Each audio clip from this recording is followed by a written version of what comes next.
In a world driven by speed, disruption, and constant reinvention, few figures cast a larger shadow than Elon Musk.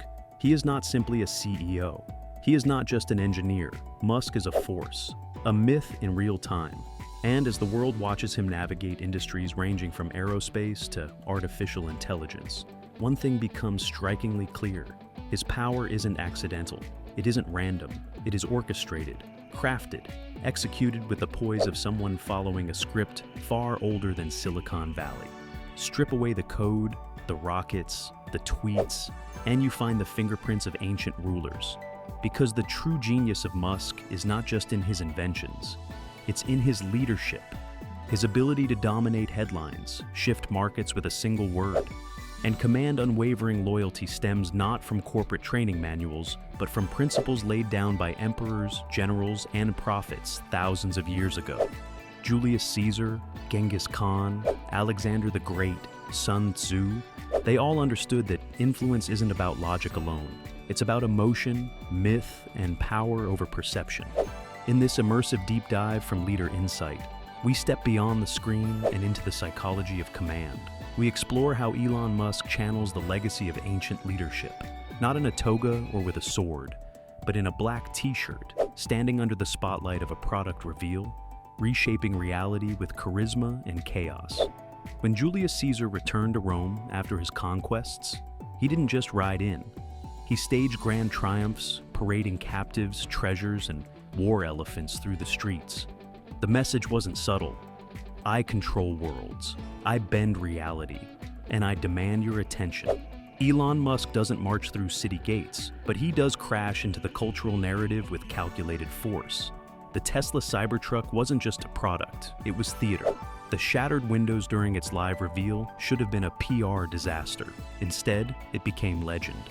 It was the glitch that proved authenticity, the moment that made millions more curious. Musk knew that flawless reveals are forgettable. Flaws become folklore.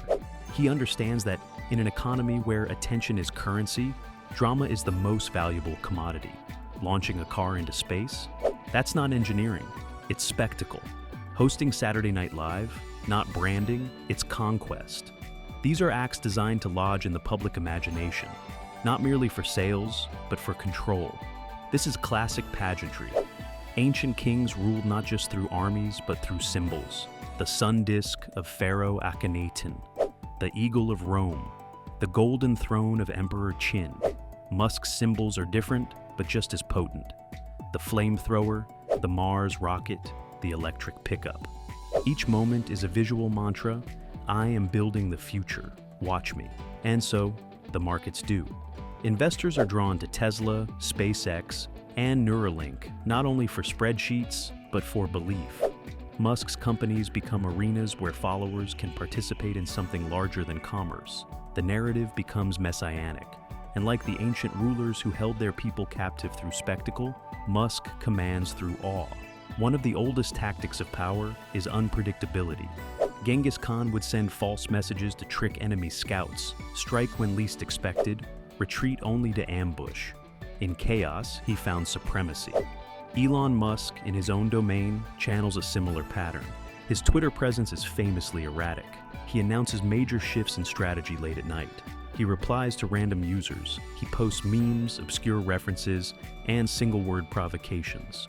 On the surface, it appears impulsive, but look deeper, and you find intentional disruption. His tweets often precede major news. They test public reaction.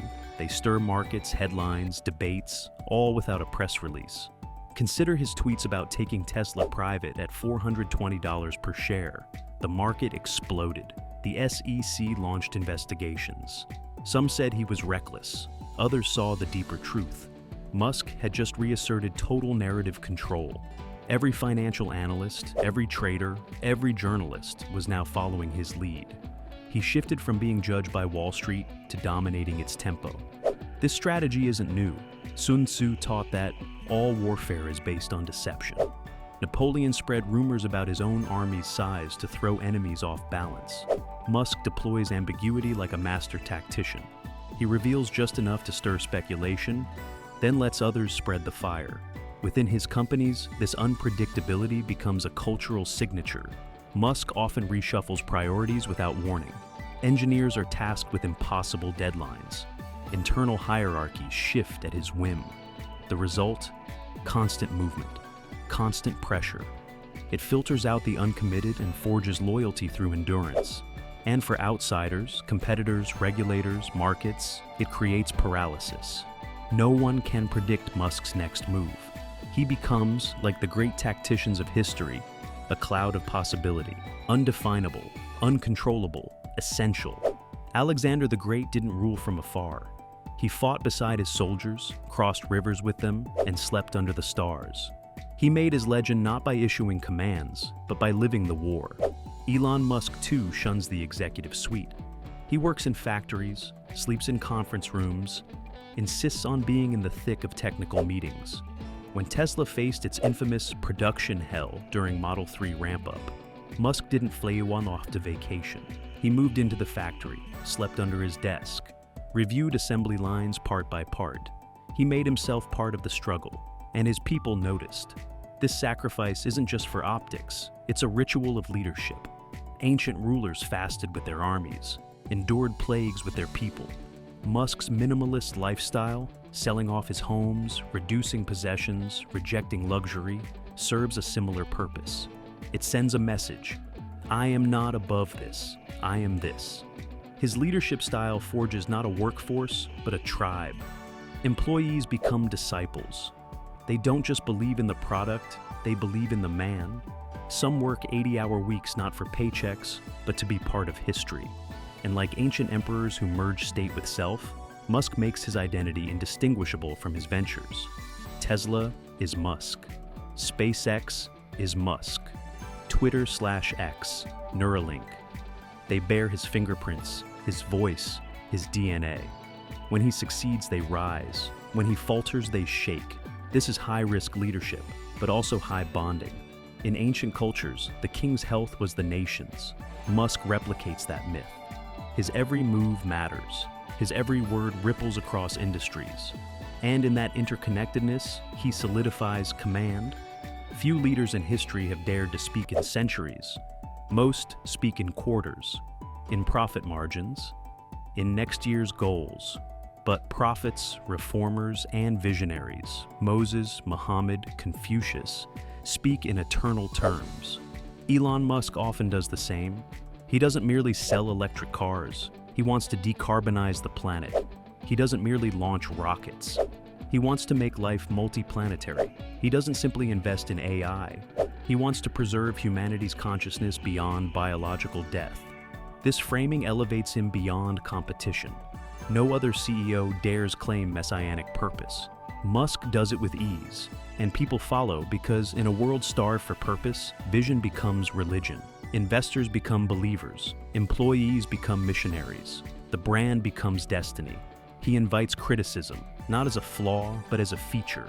Like the prophets who endured ridicule, exile, and mockery, Musk embraces backlash. When he bought Twitter X, he cast it as a fight for free speech. When he confronts regulators, he frames it as a stand against bureaucracy. Even when he's wrong, the framing is heroic. In the ancient world, leaders justified power through divine right. Musk justifies it through existential mission. He's not just building companies, he's building salvation for the planet, for the species, for the mind, and as long as that myth holds, his power grows. But every ancient playbook comes with a curse. The same tactics that grant power often lead to downfall. Caesar was assassinated by senators he once dazzled. Napoleon, once invincible, died in exile. Genghis Khan's empire fractured after his death. Musk's concentration of influence creates brilliance, but also brittleness. His dominance over Tesla means the company's fate is tied to his mood, his tweets, his actions. Regulatory bodies circle, lawsuits pile up. His antics, once endearing, begin to feel reckless to some. And the weight of expectation, the messianic promise, can become crushing. Internally, the culture of sacrifice breeds exhaustion. Turnover increases, burnout grows. A cult of personality, while magnetic, often suppresses innovation beyond the leader's reach. Musk's genius may also be his bottleneck. Ancient kings who ruled by charisma often struggled with succession. They didn't build institutions, they built stories. And stories, while powerful, need constant retelling to survive. If Musk stumbles, do his empires endure? Or do they dissolve, as so many great kingdoms did, into fragmented ambition? Elon Musk may lead with tweets instead of swords, algorithms instead of armies. But his command, his undeniable grip on the future, is drawn from an old primal source. He uses spectacle, unpredictability, sacrifice, myth, and messianic vision. Not because he's playing a game, but because leadership, in its deepest form, is timeless. The tools change, the platform evolves, but human nature remains the same. We crave vision, we follow power, we are moved by story. And the ones who learn to master those ancient desires will always rule, be it from a throne in Rome or a stage in Texas. Thanks for watching Leader Insight. Subscribe for more cinematic dissections of history's most compelling leaders, and let us know, does Elon Musk lead like a modern prophet, or a digital emperor, or both?